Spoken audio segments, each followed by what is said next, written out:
Hey everyone, and welcome to Women in Wellness Wednesday here on Unfiltered Vision News, where we are bringing you the news Monday through Friday, 7 to 9 a.m., live on X, Facebook, and YouTube.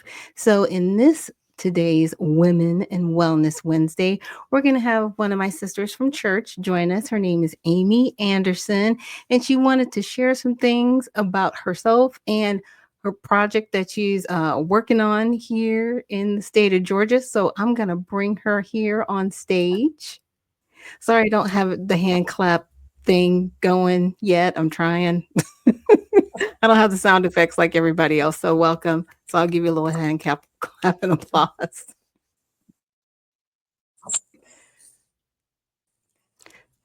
So, hi, I am just very excited. Thank you so much for letting me be here today. I just want to talk about House Bill 350 that we are trying to get passed through the Georgia legislature.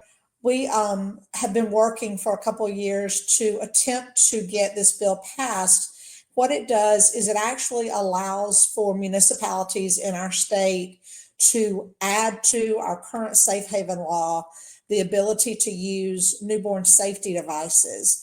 For lack of a better term, they're sometimes called baby boxes, but we like to call them newborn safety devices. That would allow a parent in crisis. Now, if they are in crisis and they choose to surrender a newborn, they have the option, they've had the option for over 20 years to go into a firehouse, into a hospital or medical facility and hand that baby over. But what we found is that because of the shame and the embarrassment, the guilt of feeling that they have to do that, parents don't make that choice. What they do instead is they abandon those babies in unsafe places. They leave them in trash cans, they leave them in the woods, they leave them on a doorstep hoping someone finds them. And so the goal is to reduce the possibility of infant abandonment by allowing these boxes. Right now, our impediment in Georgia is the fact that they have to be, um, you have to face surrender. And because of that, until we can get that language changed in the bill, Georgia is just kind of out of the loop. Okay. Okay. Wow, that's so sad because I remember hearing stories about that. I think the first story I heard was a young woman and she was at prom.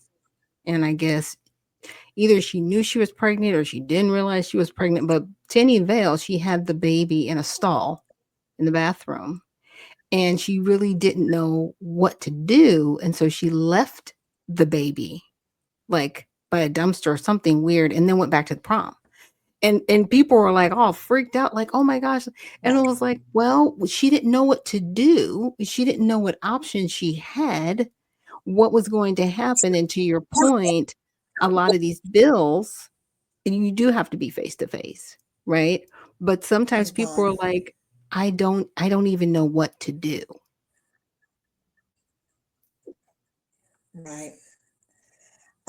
That's we've actually there have been three similar instances in Georgia in the past several years. Wow. Back in 2019, there was a huge case back in Forsyth County, and they it's called Baby India. It's all over YouTube, and you can look her up. But the some people heard noise in their backyard and weren't sure what it was, and went to investigate and found a baby in a bag. And the body cam footage of the first responders actually rescuing this little girl are still Wow. available today. Um, and that was what spurred lawmakers originally to do this. Is that way back then in 2019, they got together, got a bill ready, and they introduced it in 2020. But then, of course, we all know what happened in 2020, and the bill passed through the House with unanimous. It was unanimous, and it went to the Senate. It was referred to the Senate for a vote on March the 13th, which of course was right when the world shut down. And it just got lost in the shuffle. And so now one of the ones that I run into is that lawmakers will tell me, I've already voted for that, already did it. It's already like, well, no, actually, it didn't get done. It just got lost. Um, and so to me, that's very frustrating because everybody was hyped up because of that scenario. It was made nationwide news and everybody was ready to do it. Well, Right. then this year, well, the end of last year in Marietta, there was a young girl who, whether she knew she was pregnant or not, anyway, she delivered a baby, and her uncle found her in the backyard with a shovel attempting to bury the baby. And No. she was arrested, and she's, I mean, that case is still ongoing right now. And Wow. then just in, oh my goodness, just in February, there was a situation where, I think it was February. Anyway, there was a situation where in Macon or in Bibb County, I don't want to say Macon, but in Mhm. Bibb County, where a girl gave birth and she was alone. Boyfriend came home, realized something was wrong, took her to the hospital. In the meantime, when he's getting her to the hospital, she put the baby in a trash bag and dumped it on the front porch. And No. thankfully, God, some, the father actually went back to the house for some other reason, and when he was there, he realized that there was something still moving in that trash bag, and he opened the trash bag, and the baby was there. That baby is going to make a full recovery, but it doesn't always happen that way. I mean, it was clearly God looking after that baby, but it's so frightening and so sad. And those are just cases that we know about. There are cases in our country every 3 to 5 days that we know about. And if those are the ones we know about, how many do we not know about? Right, right. And I wanted to bring up on the stage with us also the House bill that you're talking about. Now, this is Georgia House Bill 350 to everybody out there that can see. And in summary, it's a bill to be entitled an act to amend Title 19 of the official code of Georgia, annotated, relating to domestic relations so as to revise provisions relating to safe places for newborns, to authorize ambulance services to accept physical custody of a newborn, to authorize the placement of newborn safety devices, to provide for definitions, to provide for limited liability, to provide for transport of newborns to nearest medical facility, to provide for specifications for newborn safety devices, to provide for related matters, to repeal conflicting laws, and for other purposes. So, yes, they've introduced this again, like Amy said, and it's a partisan bill. Republican 6-0, right? You would think all this is great, but see the action on April 4th, 2025, it was House withdrawn and then recommitted. And so this is what Amy's talking about. It's like they keep knee jerking this. But the one thing I did want to point out, I was like, this should be a nonpartisan bill. This should not be a partisan bill on both sides, 100. right? Both sides should be supporting this. This should not be a one-sided issue. But as you can see, just in this year, it went April 10th, it was House Hopper. It got a first read on the 11th of February. It got a second read on the uh, February 12th. Then the House committee favorably reported it on February 20th. And then in April, it was House withdrawn and recommitted. I don't understand why they just don't want to do this. This is sad.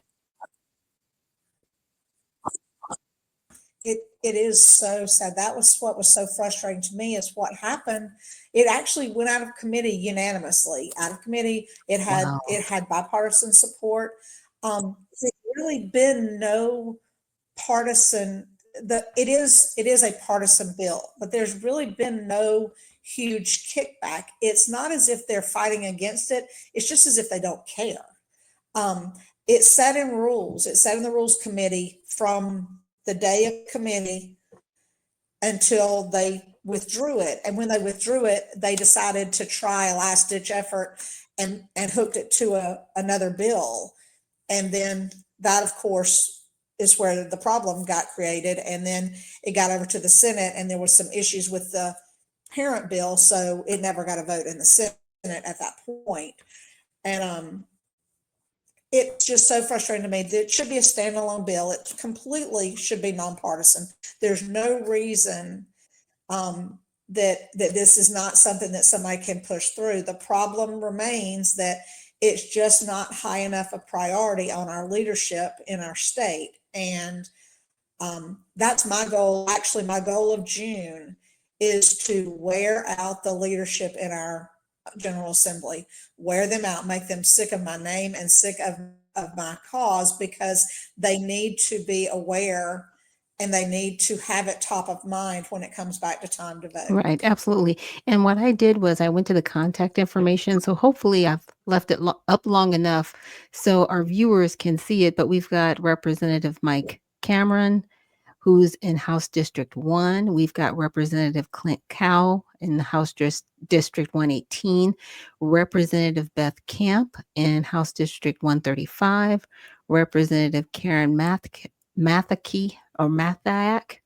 House District 82, Representative Dale Washburn, House District 144, and Representative Matthew Gambill of House District 15. So if I've read any of the representatives from your district, please email them or call them. You can definitely Google their names and phone numbers. And we have every right as the public to reach out to these individuals and ensure that our voices are heard, especially here in the state of Georgia. We need to get this done because life is so important. And whenever I hear a campaign slogan talking about women's reproductive rights, that does not equal life. Okay, I just need people out there to understand that. Those are people who want to end life. And here we are fighting for baby boxes so that life can still move forward because there are people who get pregnant and don't know it and they're scared and they don't know what to do. And so they don't drop these babies off at hospitals.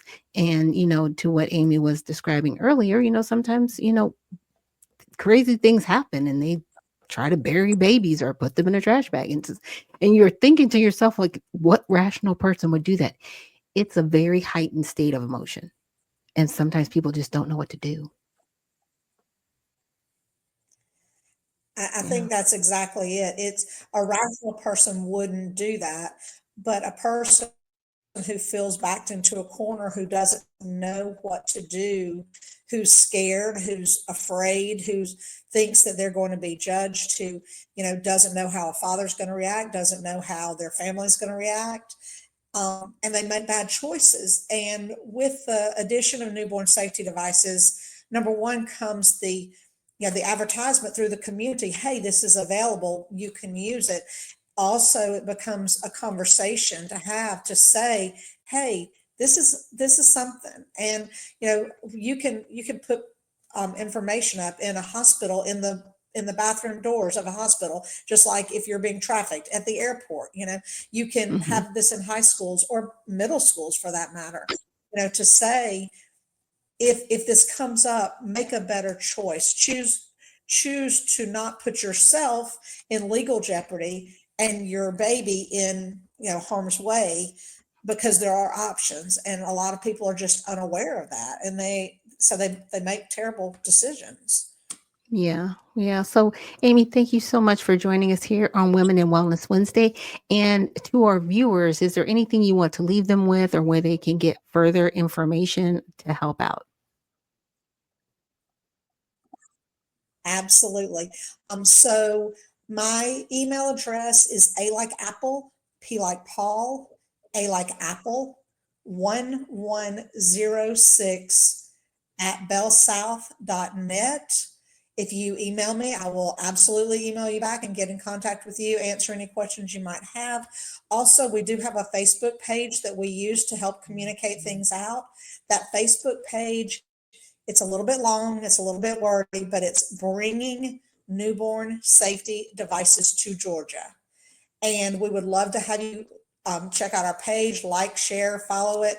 And because our goal is to just reach as many people as we can, so that when the time comes for this vote, again, there will be a groundswell of people to say, hear our voices. Thank Right. you so Right. much. Oh, you're welcome, and thank you for coming on. So that's Aime Anderson, my sister from church. Thank you so much for joining us here today on Women and Wellness Wednesday. And hopefully, the next time we see you, we'll have a better update for everybody out there. So thanks again for joining us. Thank you.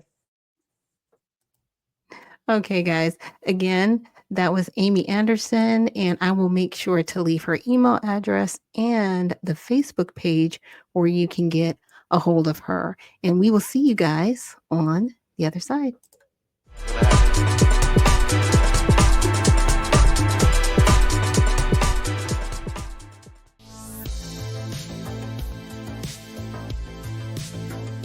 We've unified our end-to-end encrypted services to make them easier to use together, because privacy should be the default for everyone.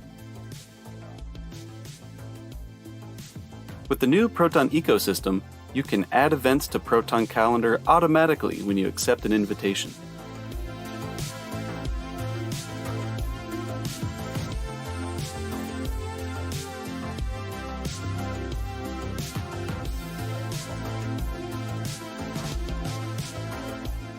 Easily share large files with a secure Proton Drive link.